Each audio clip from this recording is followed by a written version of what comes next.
Gracias, Marce. Chicos, si alguien tiene alguna duda respecto a lo que nos platicó Marce en la plática, pueden poner sus preguntas aquí abajo, no es necesario que nos pongan su nombre ni nada, nosotros los vamos a contestar también sobre esta misma pregunta.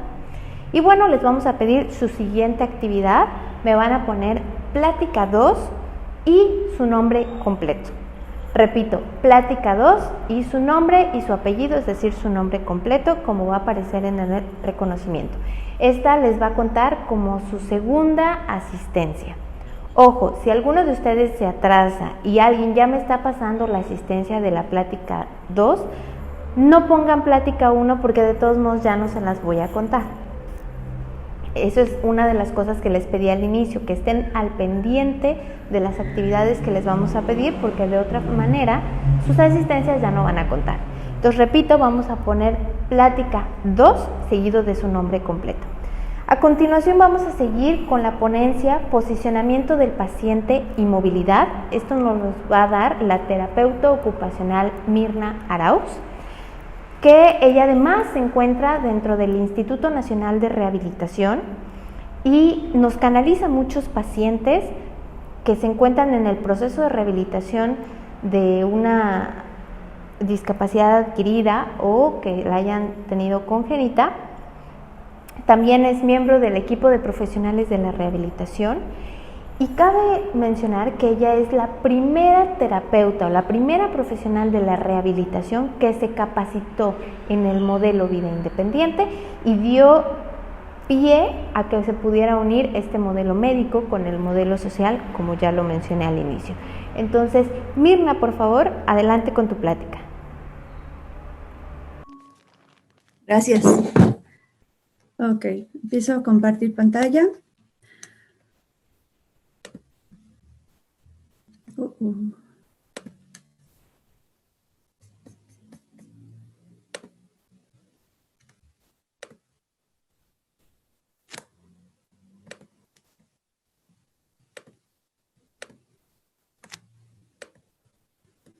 Bien. Como ya les dijeron, mi nombre es Mirna Arauz. Yo colaboro desde el área médica en la parte del Instituto Nacional de Rehabilitación, que es donde yo laboro. Y bueno, a partir de ahí, de manera paralela, surge una experiencia pues muy enriquecedora desde el punto de vista personal y profesional, que es coincidir con el modelo vida independiente a través de la terapia ocupacional, fusionar esta intervención en la parte hospitalaria, en la parte médica, y poder proyectar nuestras competencias ocupacionales hasta la parte social a través del modelo vida independiente, ¿vale? Entonces, es de aquí donde voy a compartir, como decía Karina, por allá, bueno, justo hace 20 años, el instituto cumple 20 años también, y nosotros laborando de la misma manera los mismos 20 años. Pues bueno, sean bienvenidos, agradecemos esta invitación a esta universidad. Es importante resaltar el trabajo interdisciplinario, multidisciplinario y transdisciplinario. Independientemente del contexto, ya sea a nivel hospitalario, en la parte clínica, en la parte social, es muy importante que se visualicen como un trabajo colaborativo. De manera personal, yo les quiero decir que con los enfermeros hay un vínculo muy especial porque, bueno, ellos hacen un trabajo, de verdad, ustedes hacen un trabajo muy especial, muy importante, pero que ya en el tiempo de la rehabilitación hemos aprendido que somos un equipo y que finalmente o muchas de las veces la enfermería tiene una visión muy asistencial todavía. Cuando los enfermeros empiezan a especializarse en el posgrado de rehabilitación, es cuando empiezan a tomar conciencia de que el proceso debe ser inmediato, en el sentido de que yo te cambio, te visto, te muevo, pero ¿en qué tú me puedes ayudar? ¿En qué puedes colaborar? ¿Cómo te empiezas a sentir útil y participar en esta parte, bueno, en este contexto de la rehabilitación? ¿Me escuchan bien ahí? Porque, ¿sí, Karina? Bueno, en este contexto quiero comentarles algo. Estamos nosotros ubicados obviamente aquí en la Ciudad de México. Sin embargo, esto pues nos permite estar muy cerca de Vía Independiente, pero a la vez también ser una red, ¿sí? Para diferentes profesiones, diferentes especialidades, diferentes escuelas. Y es por eso que, por ejemplo, la UNAM, a través del posgrado de enfermería, que es por eso que puse a mis compañeras de esta última semana, que están haciendo sus prácticas ya para finalizar su posgrado en rehabilitación. O sea, son redes que van a diferentes institutos, hospitales, escuelas, y que van a fomentar esta visión o este paradigma de una rehabilitación o de una enfermería menos asistencial. Entonces, bueno, así como ahora a través de Vía Independiente podemos llegar a ustedes para compartir esta experiencia. Y bueno, el posicionamiento como tal, pareciera que solo esta característica de adoptar una posición, Trendelenburg, anti-Trendelenburg, etcétera. Pero más allá de eso, en la rehabilitación buscamos cómo promover toda la funcionalidad. Es decir, a veces pensamos que es en terapia intensiva, que es solo cuando están postrados en la cama, y realmente no. Realmente tenemos que abrir nuestro panorama, una visión más holística, más integral de la rehabilitación del paciente. A veces llega muy contracturado o, por ejemplo, en el área de quemados, también pues es tanta la limitación, pero tenemos que evitar todo tipo de contracturas, no solo contracturas y deformidades o cuestiones posturales o biomecánicas. Tenemos que contemplar todos los aspectos que más adelante vamos a ver en un esquema, todos los aspectos que implican, que competen a una persona, ¿sí? Desde el estado de ánimo, desde lo que puedo ver. Imagínense ustedes acostados por días, por semanas, solo mirando un techo blanco, luces incandescentes, ¿no? Entonces, realmente, ¿cómo puedes participar? ¿Cómo puedes mejorar el estado de ánimo cuando solo esta posición es la que te permite mantener? Entonces, esto sucede desde terapia intensiva. Tenemos la fortuna de que podemos incidir, el paciente llega a urgencias, a veces ya vienen de otros hospitales, pero a veces llegan justo a urgencias y desde ese momento, bueno, no en urgencias, pero sí desde que ya está estabilizado y va a empezar su proceso prequirúrgico, es que nosotros tomamos cabida aquí. ¿Sí me escuchan bien? Es que escucho un ruido por ahí. Miren, aquí si se fijan, les comparto, hay muchos objetos que generalmente no les permiten ingresar, ¿sí?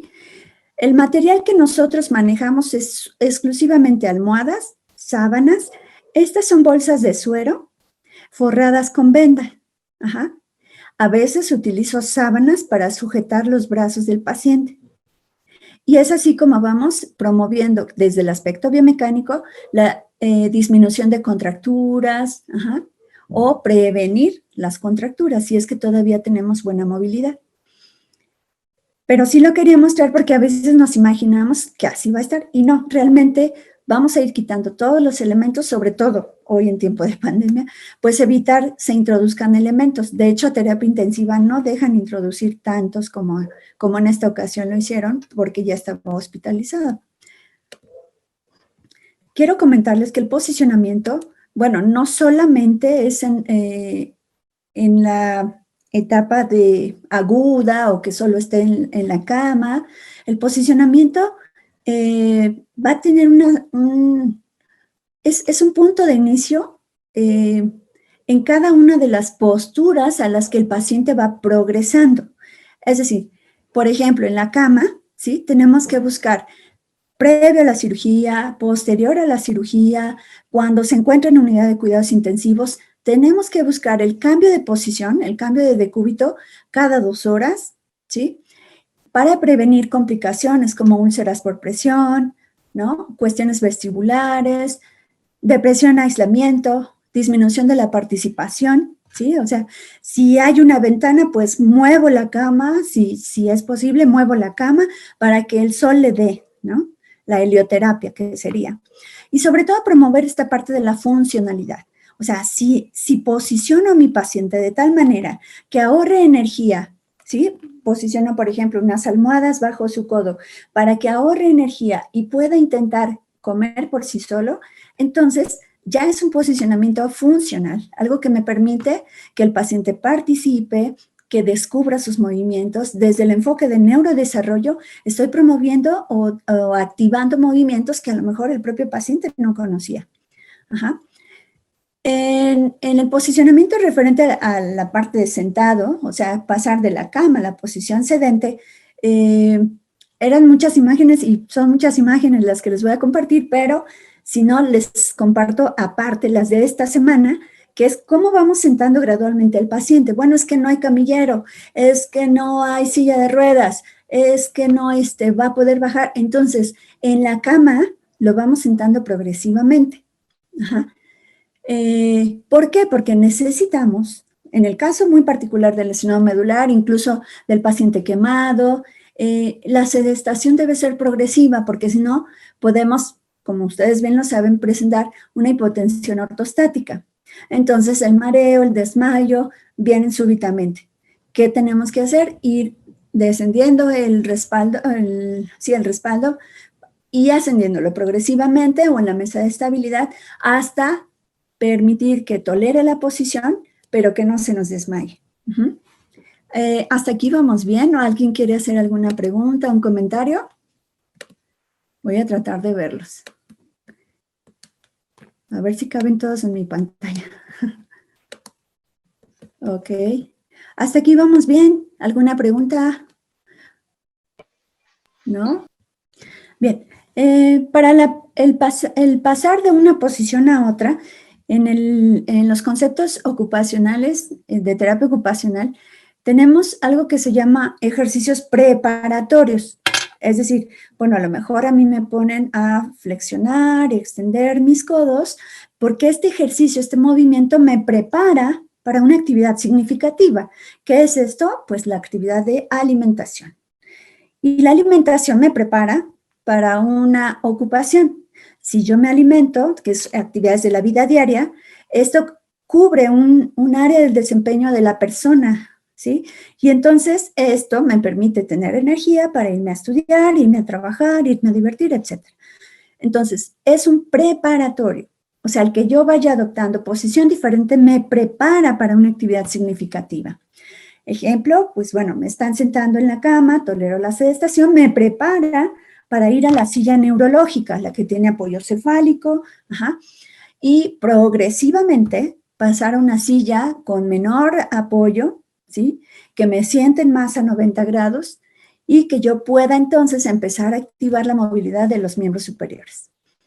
Bien, la sedestación, por ejemplo, así como fue progresiva desde la cama, se va a ir prolongando hasta que podamos sentarlo en la propia cama, en la camilla, incluso en la camilla ya sentado, a lo mejor lleva los pies extendidos, pero empezamos a recorrer por el hospital y esa estimulación vestibular podría también marearlo. Entonces, esta es una actividad de tolerancia para esta propia actividad. También vamos progresando hacia la sedestación en la silla convencional y después en la silla de ruedas. Va a ser progresivamente con apoyo y después sin apoyo. A veces si es una lesión medular alta, vamos a proveer de almohadas, de tablas, hasta o dar el apoyo cefálico y vamos quitando elementos de la silla para que cada vez se exija más el control de cuello y el control de tronco. Y para prepararnos a la posición de pie, una vez que yo puedo sentarme solo o aprendo a sentarme solo, o con medio giro y apoyo de miembros superiores, cambiamos a la posición de pie, en el caso de las lesiones incompletas que lo pueden hacer. Obviamente estamos acentuándonos en el tipo de lesiones medulares, pero sabemos que hay muchos usuarios de silla de ruedas con otro tipo de padecimientos, como amputados, EBC, esclerosis múltiple. Y bueno, solo para quizá ubicarnos en esto, la lesión de la médula espinal, también mielopatía o como tal lesión medular, aparece justo en una alteración de la médula, provocando pérdida de sensibilidad, movilidad, funciones autónomas y lo que llaman sexo, vejiga, intestino neurogénico. En este sentido, pues bueno, vamos a considerar que el posicionamiento, lejos de solamente prevenir deformidades neuromusculoesqueléticas, o sea, nos previene de muchas complicaciones más, ¿sí? Como las úlceras por presión. En el caso de alteraciones neurológicas, el posicionamiento, por ejemplo, cuando les ponen un SARS, que es un equipo implantado en el sacro para controlar las funciones urológicas, tenemos que mantenerlo boca abajo hasta que se adapte el equipo, hasta que cicatrice, y entonces también nos previene echar a perder la cirugía, ¿no? Nos previene de dolores neuropáticos o el incremento de espasmos. Además nos permite promover un estado emocional más favorable, ¿sí? Que el estar sentado a únicamente estar acostado y no tener mayor visión del contexto de lo que nos rodea, y obviamente la disfunción ocupacional.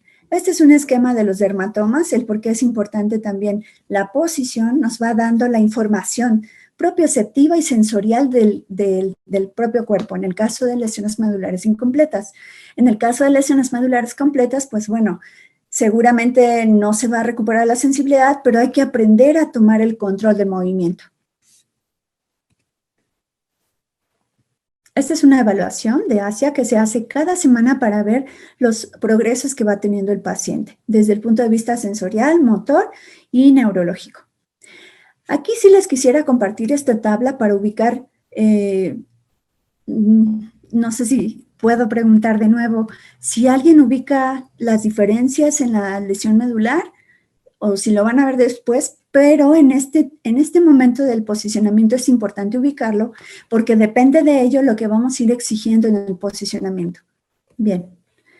Bueno, básicamente esta clasificación de ASIA, American Spinal Injury Association, clasifica la lesión medular en estos tipos, A, B, C, D y E. La A como completa, es decir, no va a haber ni sensación ni movimiento del nivel de lesión hacia abajo. Ajá. El tipo B tiene discreta o mínima recuperación de la sensibilidad, pero no va a tener movimiento, inclusive segmentos S4, S5. ¿Qué quiere decir?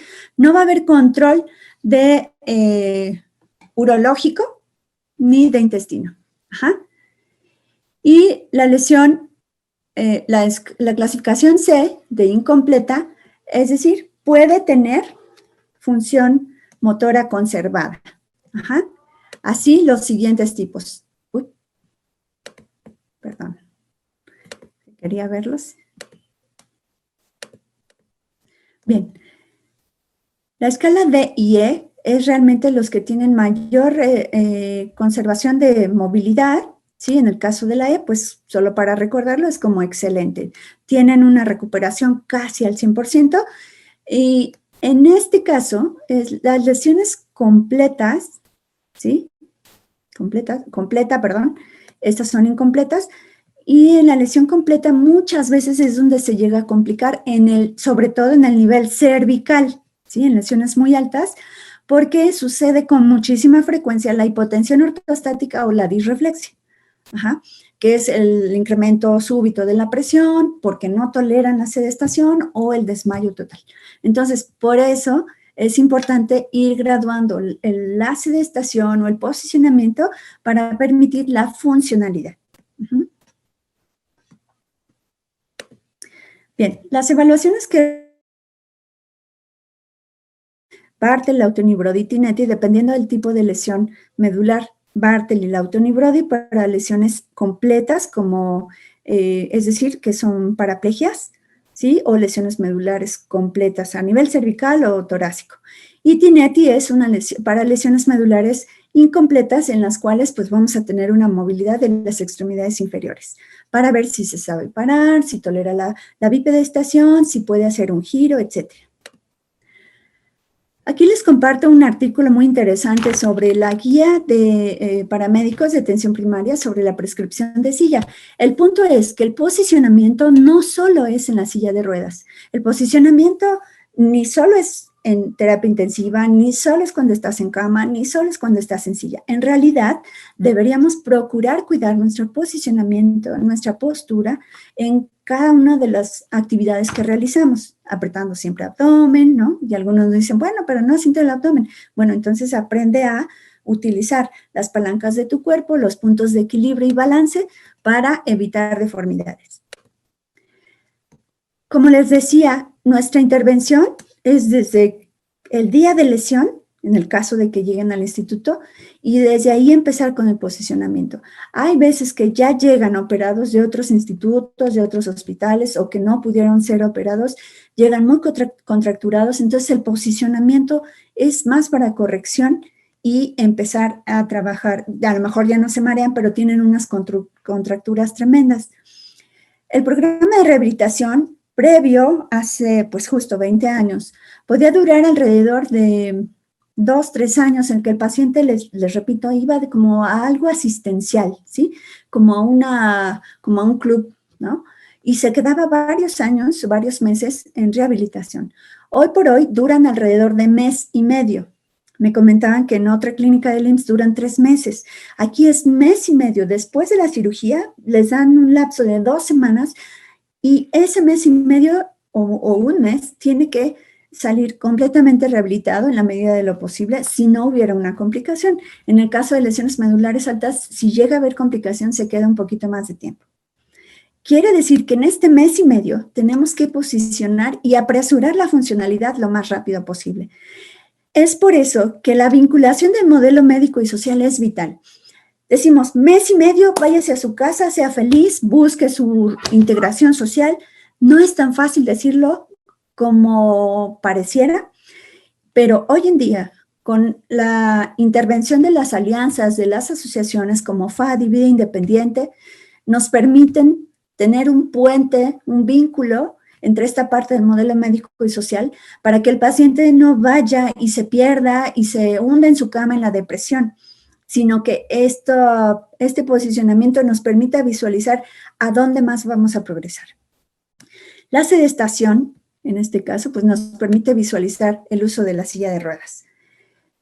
El posicionamiento incide en muchos aspectos, ¿sí? En la parte física, espiritual, social, en el ocio, nos permite activar los diferentes aspectos de la persona, desde la parte espiritual, ¿no? O sea, implica o incide en muchos de los aspectos del ser humano y en su intervención en el contexto social, ¿sí? No es lo mismo, aunque vaya en camilla, no es lo mismo una persona que vaya en camilla, pero vaya hasta el pasillo del hospital, ¿sí? Hemos ido a pedir calaverita o cantamos villancicos, aunque vaya en camilla, si todavía nos tolera la sedestación, pero ya está teniendo una participación social.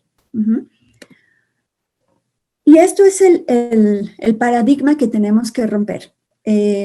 Más adelante ustedes me dirán si lo han podido vivenciar de esta manera, en el sentido de cómo visualizo a mi paciente que está hospitalizado y cómo lo vamos progresando de tal manera que cuando vaya a casa tenga otra visión, o no llegue a debilitarse más, a deprimirse más, a aislarse y demás, sino que se empiece a participar. Y eso lo tenemos que promover desde que está en terapia intensiva.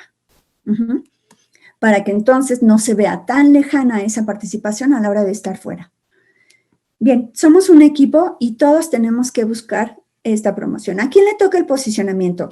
Algunos dicen al terapeuta ocupacional. En realidad yo pensaría que sí, muchos y cualquiera de nosotros nos podemos especializar en el ASIA en relación al posicionamiento, pero a todos nos compete. Si está mal sentado, porque el camillero llegó y lo dejó, familiar, paciente, enfermería, todos somos responsables de decir, por favor, vamos a acomodarlo bien. O me ayuda, hay que subirlo más a la cama. Entonces, todos somos responsables de esta función que es vital para el comienzo de la intervención en el lesionado medular. desde terapia intensiva para promover o evitar la deprivación sensorial, ¿sí? Si lo vamos sentando, empieza a ver quién entra, quién sale, si decoramos de Día de Septiembre, Día de Muertos, Navidad, entonces empieza a haber una participación desde ese momento. Aquí, por ejemplo, en el área de quemados y lesionados medulares, partimos de elementos muy sencillos. A veces no tenemos cosas tan sofisticadas, pero con una sábana, con las bolsas de suero que les repito, y hoy por hoy ya ni sábanas había, se estaban escaseando. Entonces, una colega, Alejandra Rivera, dijo, las bolsas de empaque, estos globitos de los empaques de las cajas, las pegamos con cinta, las forramos con venda y también hacemos posicionamiento para miembro superior. Entonces, aquí empezábamos de cero, es una secuencia muy larga de imágenes en la que vamos posicionando. Liberamos talón, buscamos en la medida de lo posible y por las contracturas y dolor, que el tobillo empiece a estar en 90, que lo vamos a requerir para la sedestación. Aquí, por ejemplo, dejé plasmado la mala posición de la mano, ¿sí? En la cual vamos a requerir férulas braquipalmares, o si no, otro niño como este lo adaptamos para dejar la posición funcional. Este es para una posición boca abajo, ¿sí? Una almohada o dos bajo el abdomen. Aquí no se alcanza a ver, pero hay una dona, es algodón con venda para liberar los genitales, y una más para, dependiendo de la posición del pie, porque quiere un paciente con amputación, liberar y dejar el pie a 90 grados en la medida de lo posible. En este caso, ¿sí? El incremento, si se fijan, tiene una sábana a cada lado de la pierna, tratando de justamente promover la apertura o la abducción de las caderas. ¿Por qué? Porque hay una espasticidad severa, que a veces incluso dificulta el aseo de genitales, ¿sí? Que es otra de las situaciones. Permitir las actividades de la vida diaria también se incide desde el posicionamiento, inhibir el espasmo y demás. Aquí además, si lo vemos de manera positiva, no dejamos perder la fuerza de miembros superiores, pero estamos incidiendo en que la cirugía de colgajo, de úlcera por presión, perdón, no se eche a perder, porque le dicen, vas a estar 2, 3 semanas boca abajo hasta que la cicatriz cierre. Pero gradualmente vamos sentando, vamos manteniendo la fuerza para que cuando diga el médico ya se puede sentar, empecemos a promover el estiramiento de la piel en la zona de cirugía.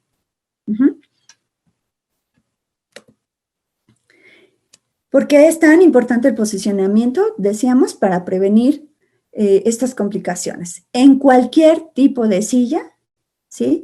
Obviamente esta es una silla neurológica en la cual podemos subir los apoyapiés, los reposapiés, y bajar el respaldo de tal modo que quede casi como una camilla. Pero la progresión va a ser no estar todo el tiempo en una camilla, sino al contrario, ir graduando, ir subiendo el asiento hasta que quede 90, pies bajarlos a 90, y quedar entonces sentado con 90 de cadera, 90 de rodilla y 90 en tobillo, ¿sí? ¿Qué hemos ido haciendo en el instituto? Progresar no tanto tiempo en silla neurológica, pasamos a la convencional o la ortopédica, que es un respaldo más alto, pero el salto más importante es pasar a una silla ligera. ¿Por qué? Porque implica equilibrio de tronco, control postural, ¿sí? Implica movilidad de manera independiente, implica evitar contracturas, implica mayor participación, implica librar obstáculos, ¿sí? Empezamos alrededor del hospital a buscar escalones pequeños, rampas pequeñas, hasta ir buscando las más, pues, difíciles, ¿sí? Y bueno, siempre encaminados a la ocupación como medio y como fin. Una parte es el posicionamiento, pero siempre, siempre vamos a promover la actividad y la participación en actividades de la vida diaria, en recreación, en actividades culturales y sobre todo encaminar a una visión de que nos toca estudiar, trabajar, divertirnos, ¿sí? Bailar también. Entonces, esto se trata de a través de un programa organizado de actividades con propósito y significado para mayor organización de la persona. Puede incluso requerirse de asistencia tecnológica como el mouse, el trackball, para que lo active con la barbilla, pero siempre procurando activar el círculo de mejoría.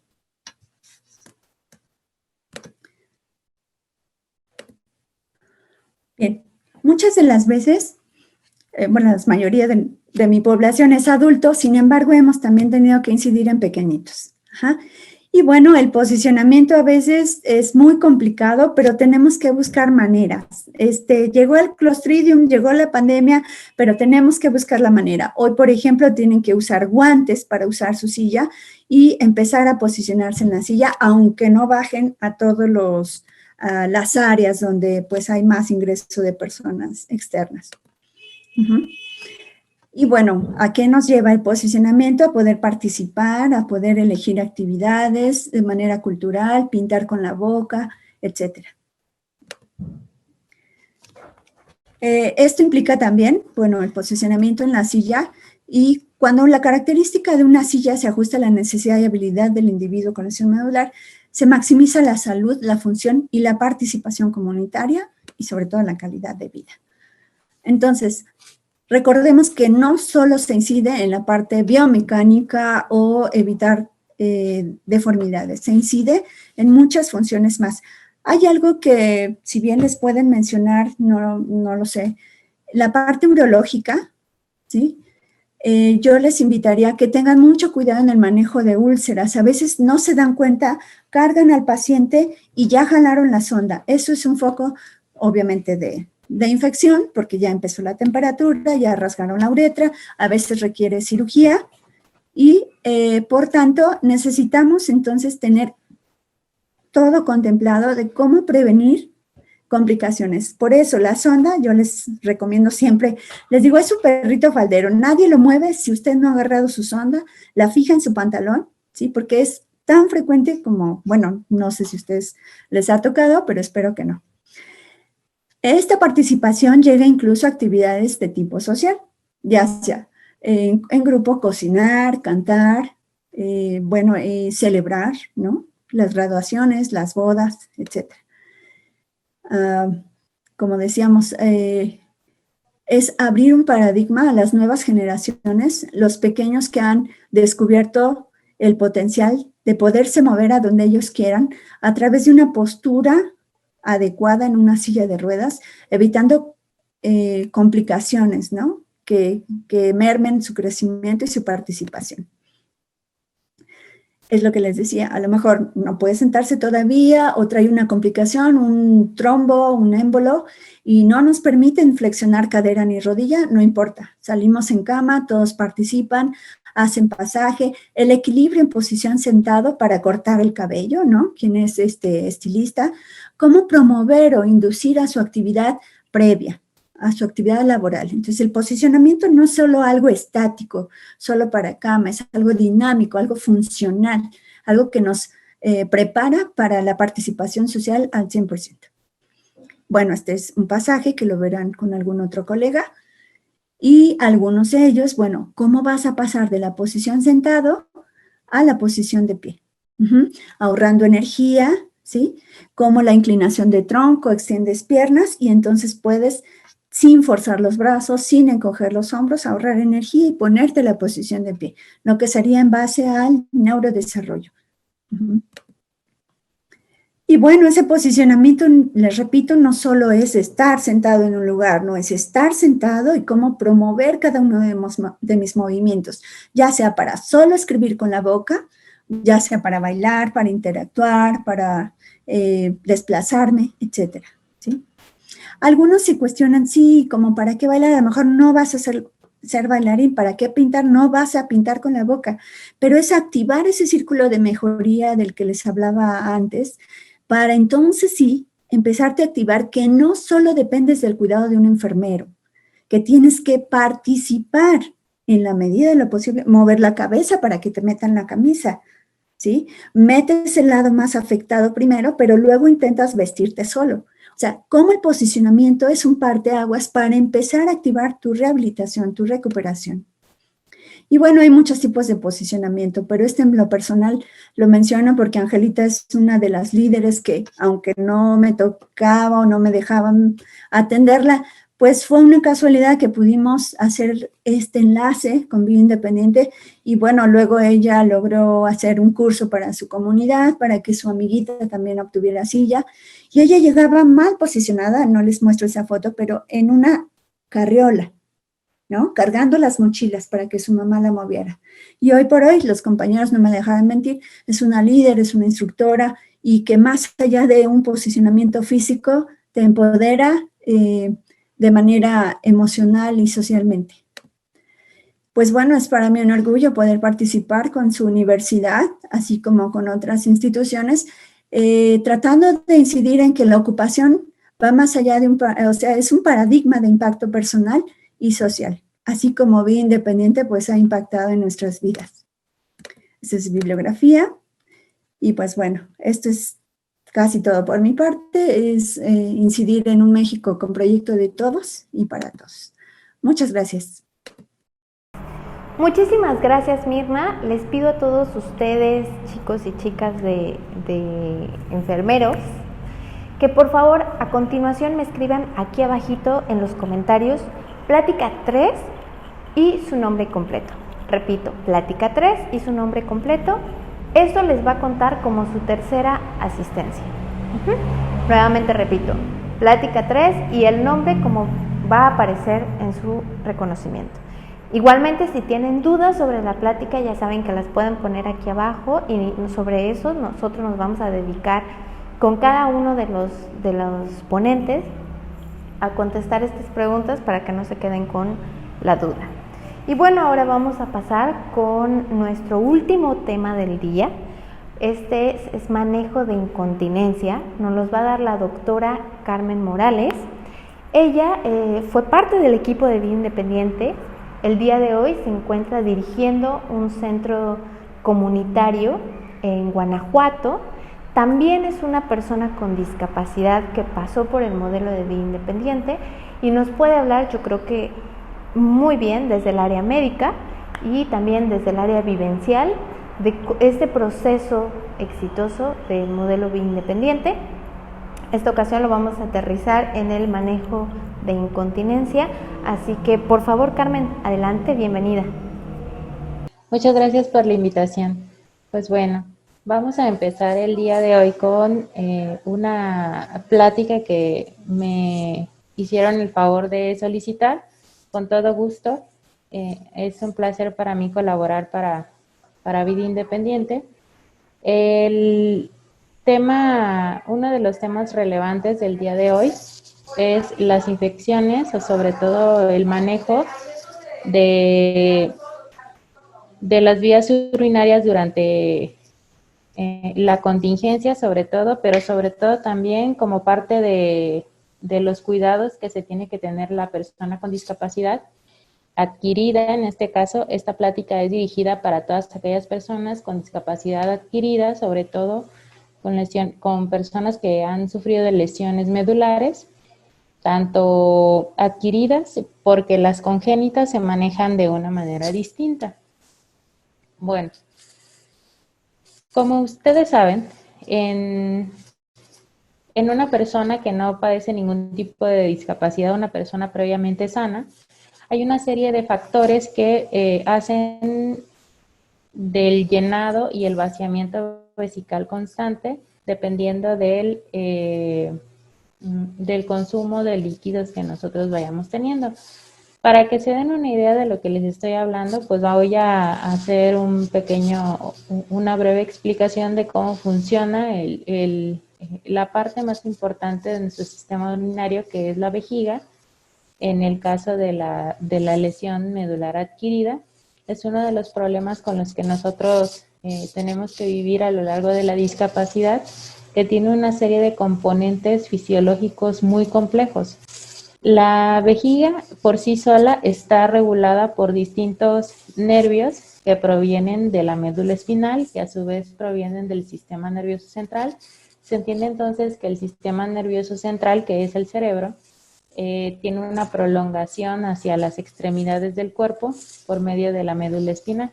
La médula espinal, a su vez, es la porción parasimpática y simpática del sistema nervioso central que lleva y trae información del resto del cuerpo hacia el cerebro y viceversa. Bueno, una vez que se tiene toda esta información, tanto de entrada como de salida, tienen que saber que toda la información que se maneja en el ámbito nervioso es por medio de impulsos eléctricos. Estos impulsos eléctricos son unidireccionales, es decir, solo tienen una dirección de ida y de regreso. Cuando una persona previamente sana, que no tiene ningún tipo de discapacidad, tiene un reflejo de micción, es decir, quiere hacer pipí, primero que nada la vejiga, como ustedes ven en esta imagen, se va llenando de acuerdo a una capacidad vesical. La capacidad vesical se entiende como la cantidad de orina que puede contener la vejiga. En los hombres y las mujeres es distinto. En los hombres la capacidad vesical se rodea entre los 350 mililitros, a diferencia de las mujeres que tenemos una mayor capacidad vesical. Fisiológicamente podemos contener hasta medio litro de orina en nuestra vejiga por cuestiones meramente fisiológicas. Una vez que la vejiga llega a cierto punto de llenado vesical, se emiten una serie de impulsos nerviosos que se encuentran alrededor del músculo de la vejiga, que se llama detrusor.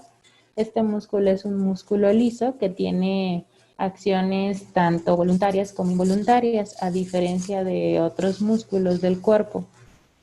Este músculo envía información por medio de diferentes nervios al cerebro, que le indica al cerebro que ya se encuentra lo suficientemente lleno y necesita comenzar a vaciarse.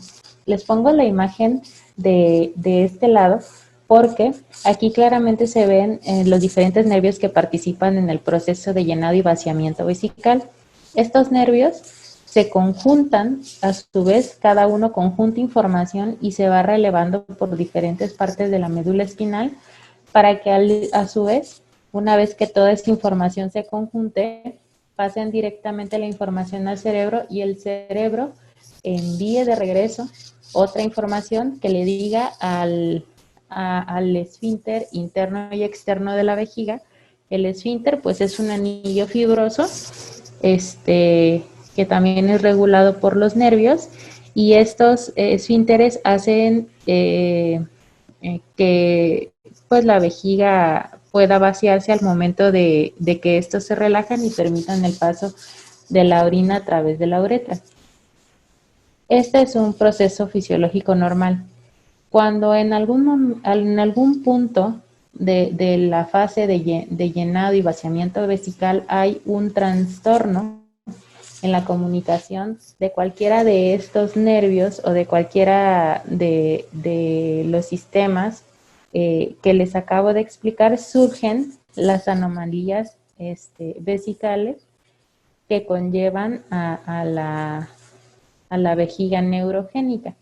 La vejiga neurogénica por sí mismo tiene diferentes variantes. Todo se debe al uso y la contractibilidad y a la contención que pueda tener la orina, y de eso vamos a hablar un poquito más adelante.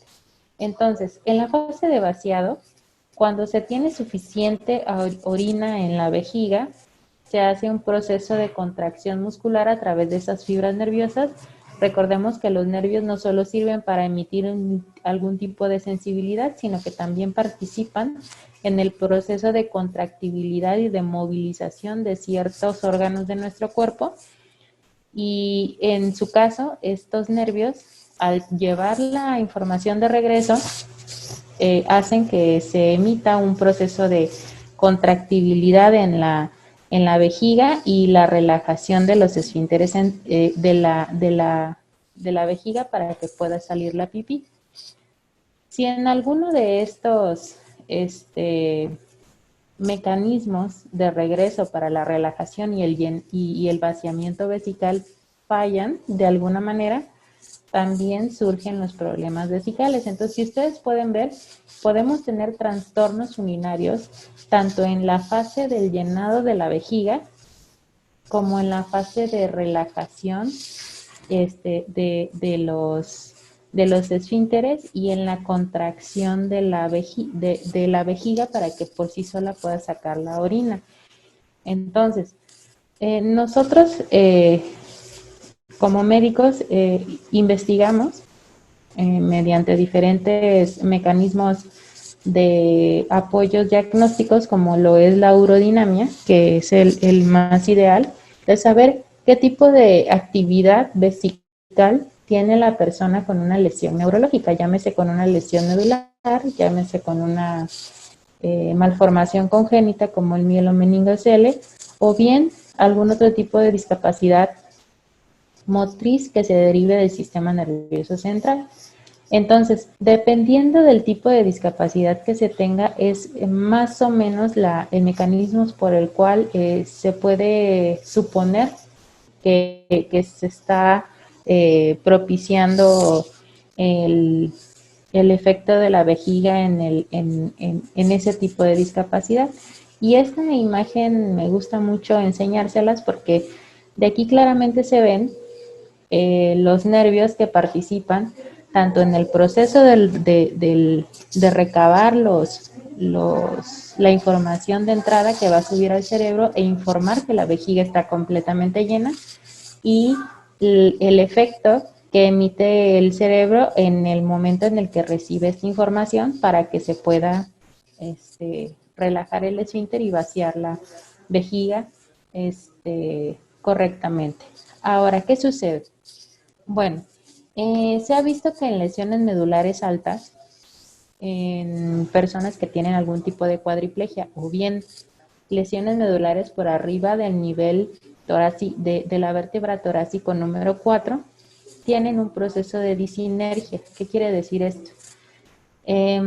Este tipo de personas que debutamos con lesión medular a este nivel de lesión, generalmente no hay un proceso de coordinación entre los diferentes nervios que participan en recabar toda esa información en una de dos situaciones, ya sea que no manden adecuada información de subida al cerebro o que no manden información adecuada de bajada. Generalmente, cuando se recibe la información en el cerebro y se emite una orden para que la vejiga y el esfínter puedan trabajar y se pueda vaciar la vejiga, es en el regreso.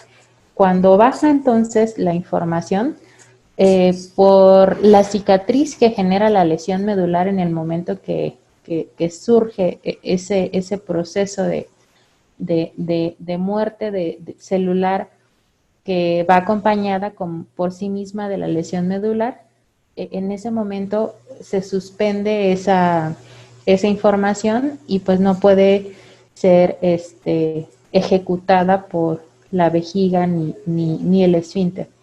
Por esa razón es que nosotros, las personas con lesión medular, no podemos evacuar orina voluntariamente, sino que tenemos que hacer uso de diferentes dispositivos para poder hacer esto posible.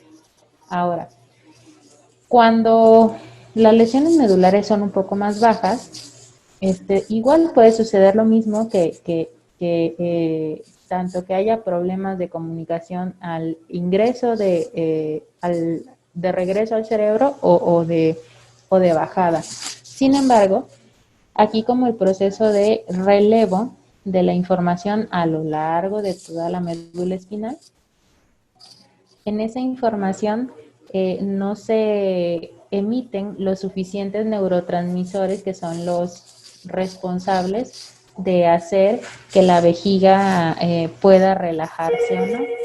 Entonces, un segundo. Sí, dígame, Doc. Buenos días, estoy en una videoconferencia, Doc. ¿Le hablo en un ratito?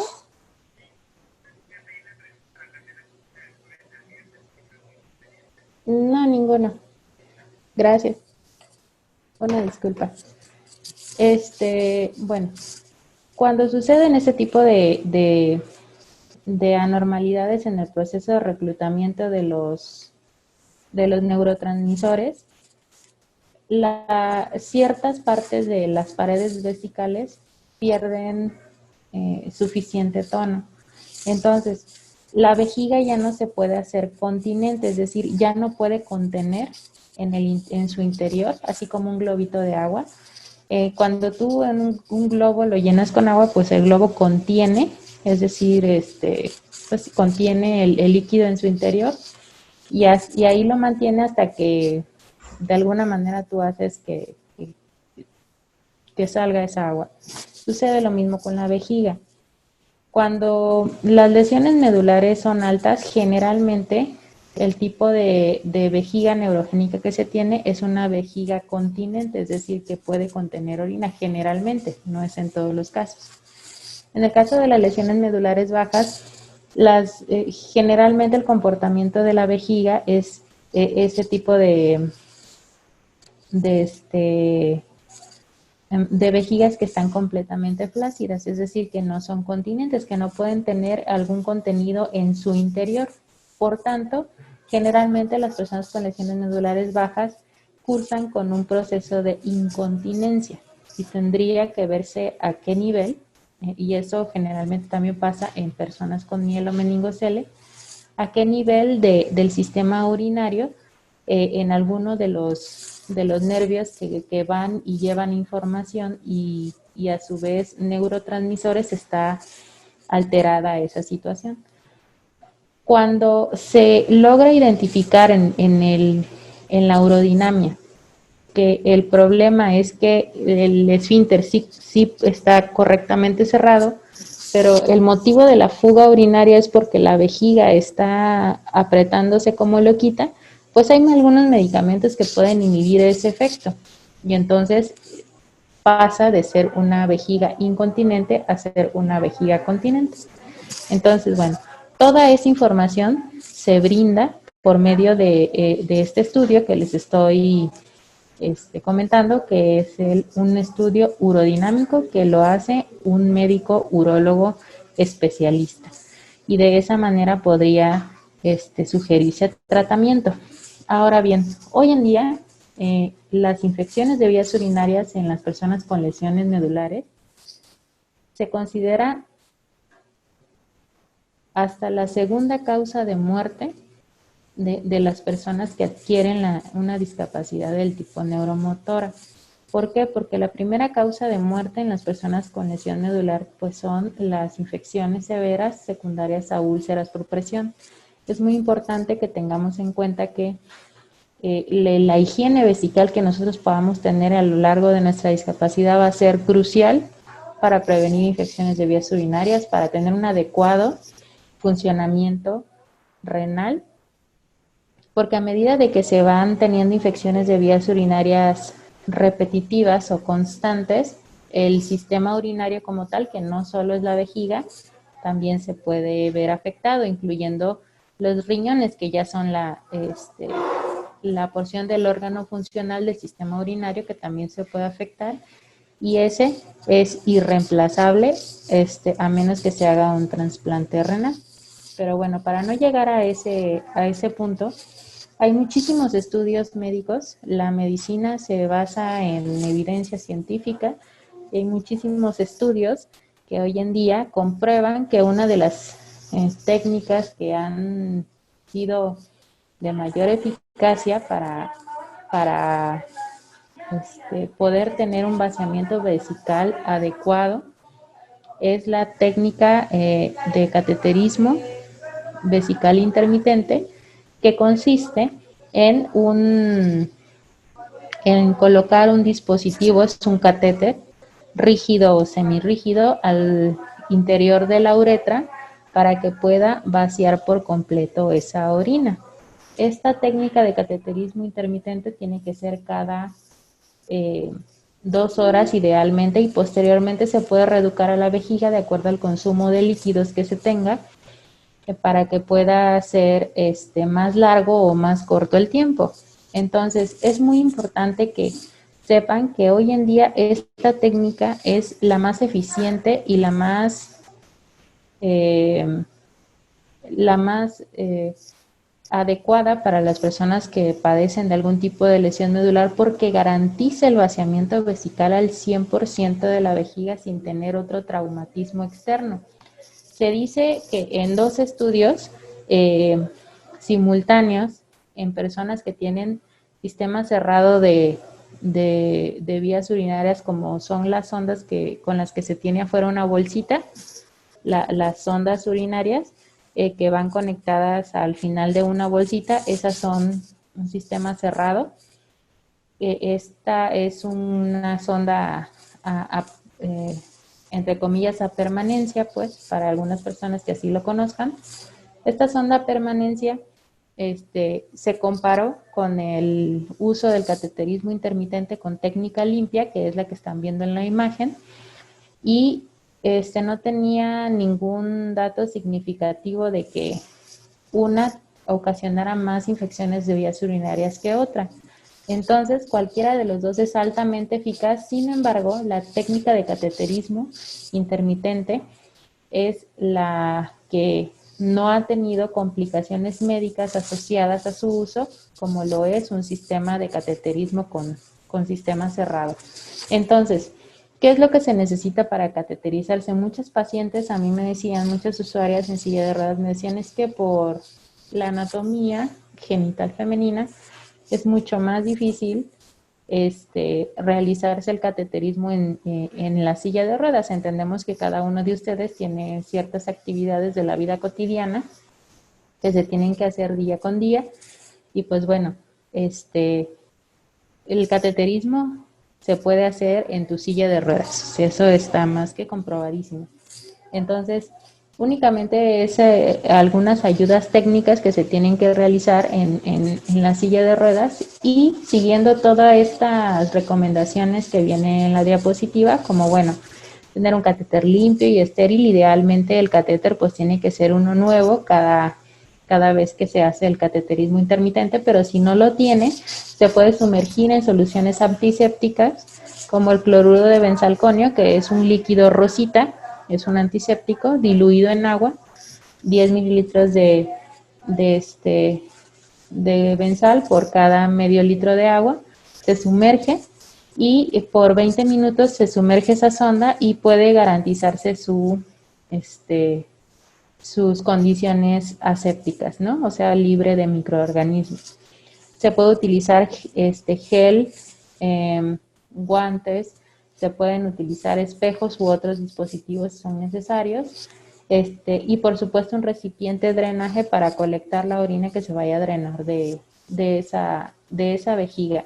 Es muy importante que ustedes sepan que parecerá un poco complicado el hecho de hacerlo, pero hay muchísimas usuarias que se han beneficiado del programa, que a lo largo de esta filosofía del entrenamiento por pares, hay chicas con discapacidad que son magníficas instructoras y también les enseñan la manera más adecuada de cómo realizarse cateterismo, al igual que los hombres.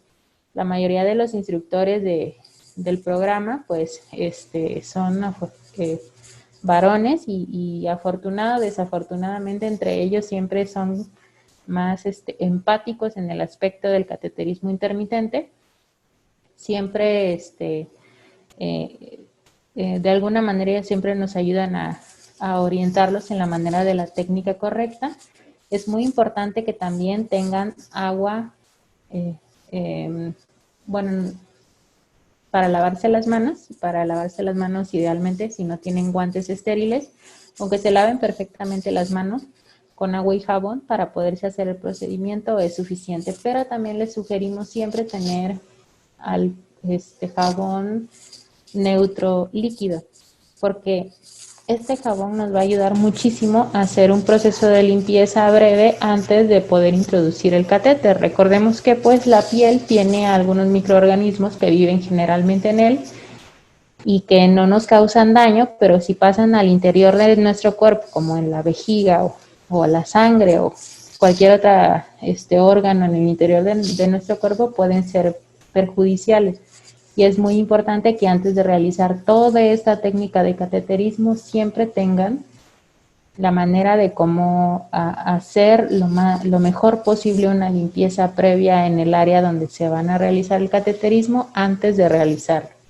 Y bueno, hay algunas personas que también han manifestado algunas otras formas de poder hacerse el vaciamiento vesical. Muchas de ellas, recuerdo muchos usuarios que me comentaban, bueno, doctora, y es que yo siento las ganas de hacer pipí, entonces voy al baño, me presiono el abdomen, así me presiono mucho, mucho, mucho y pues se sale la pipí. Entonces yo asumo que de esa manera ya vacié por completo la vejiga. Desafortunadamente esto no es verdad.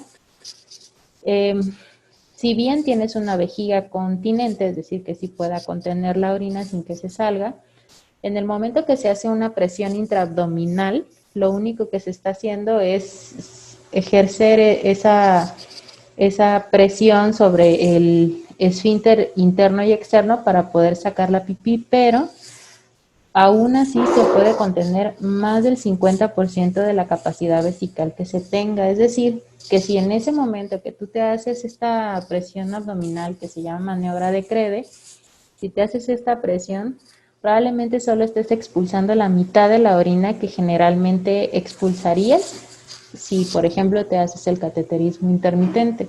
Entonces, la sugerencia aquí es que si vas a hacer la maniobra de Crede, de preferencia hay que complementarla con el cateterismo intermitente o bien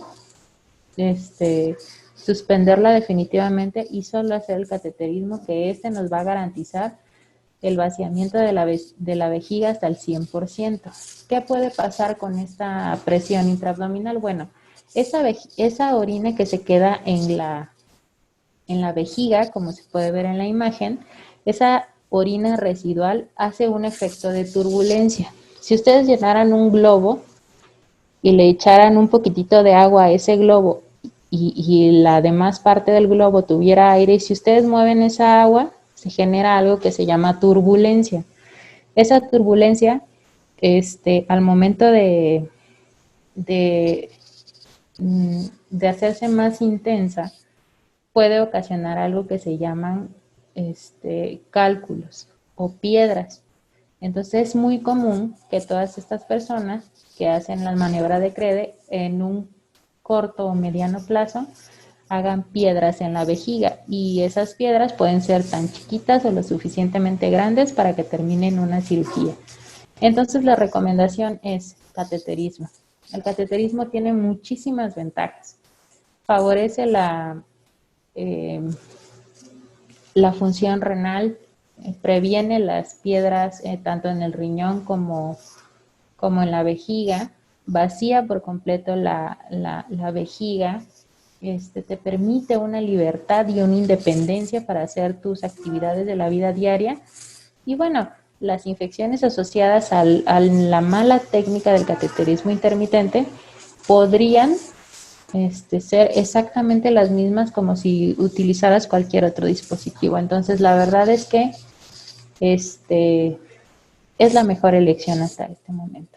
También hay otras opciones para las personas que son completamente incontinentes, como es este dispositivo que se llama Urocondón, que bueno, se coloca igual, de la misma forma que se coloca un condón normal de látex. De hecho, de ese material es. Al final hay un sistema colector en el que se puede conectar una bolsa colectora de orina, y esa también pues se puede vaciar con esa frecuencia. Las infecciones asociadas al uso de este dispositivo pues son casi mínimas, debido a que este dispositivo no se introduce en el interior de la uretra, sino que va por fuera. Entonces, de esa manera también se puede sustituir el uso de sonda urinaria, pero solo en vejigas que son completamente incontinentes. Y bueno, me gustaría casi terminar esta pequeña plática con este novedoso equipo, La electroestimulación de raíces sacras está destinado como un dispositivo médico que se conecta directamente a las terminales nerviosas que comunican a la vejiga, que lleva y trae información de la vejiga y del esfínter urinario, para que se pueda evacuar la orina de una manera voluntaria. Esto consiste en introducir un estimulador eléctrico a las raíces y posteriormente tiene un sistema de control remoto muy similar que se tiene de manera externa, en el cual, pues bueno, tiene unos botoncitos con los cuales se hace el efecto del control de este dispositivo y hace que la vejiga se vacíe de una manera voluntaria por completo. Si tienes una adecuada higiene intestinal, también te ayuda a tener una evacuación intestinal en el momento que tú lo decidas. Y en el caso de las mujeres, produce secundariamente lubricación y contractibilidad en la vagina, y en los hombres, erecciones. Entonces es muy importante que sepan que este novedoso equipo últimamente sí se ha estado utilizando a raíz de esta necesidad de favorecer a la vejiga neurogénica. Me parece que había un programa de protocolo para colocación de estimuladores de raíces sacras en el Instituto Nacional de Rehabilitación, que lo coordinaba el doctor Sergio Durán hasta el 2016. Por los recortes presupuestales que se han venido teniendo en el país, desconozco si todavía continúe ese programa, pero deberán de saber que podrían meterse a la página de el Instituto Nacional de Rehabilitación en la pestaña de lesión medular y en el área de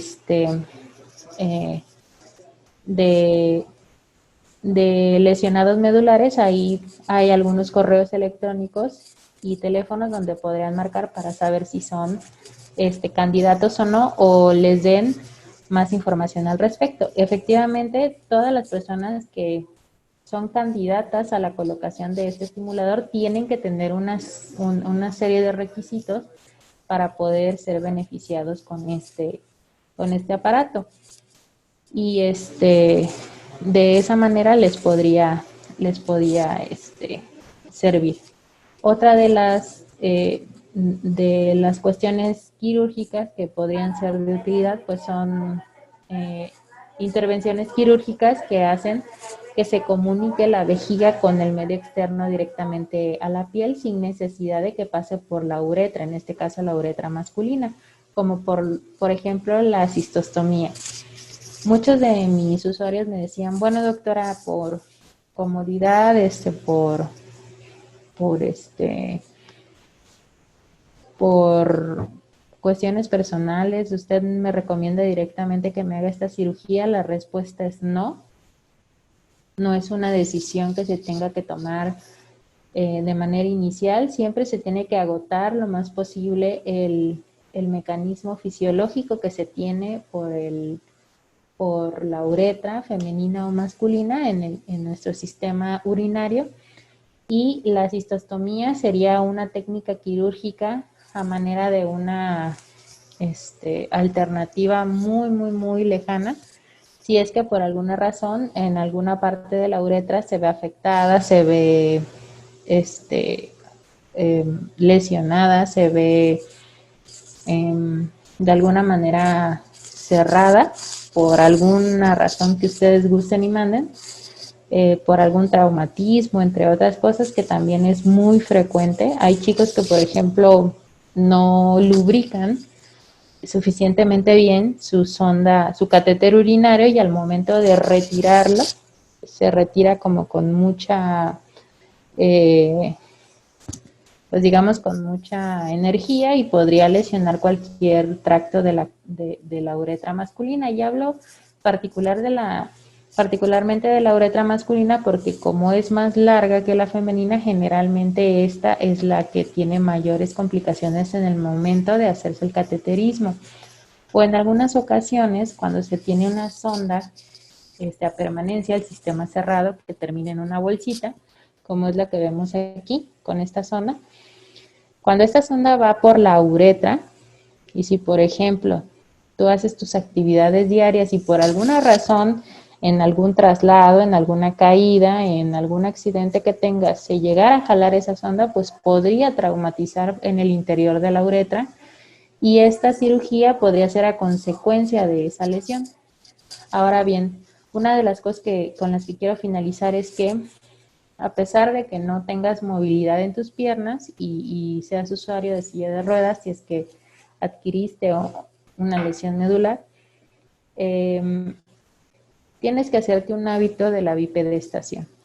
El pararte tiene muchísimas ventajas, entre ellas a fortalecer los músculos del piso pélvico. Los músculos del piso pélvico o los de la cadera, pues, son los que sostienen a todos los órganos genitales. Si alguno de ellos está flácido, pues muy seguramente vas a seguir teniendo fugas urinarias debido a la flacidez en esa parte de tu cuerpo. Cuando tú realizas la bipedestación, favoreces el tránsito intestinal, favorece a que no se te descalcifiquen los huesos, a que no tengas contracturas o deformidades en tus piecitos,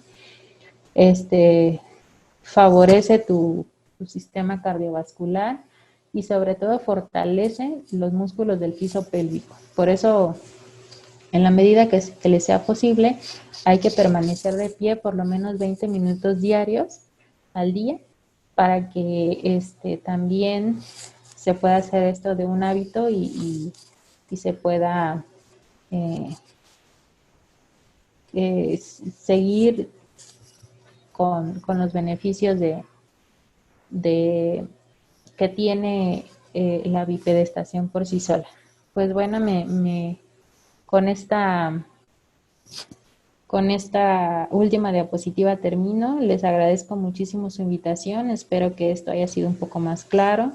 Por favor, si tienen alguna otra duda, escríbanle a Jenny para que me haga llegar sus dudas y con todo gusto se las contestamos a la brevedad. Muchas gracias a todos. Excelente día.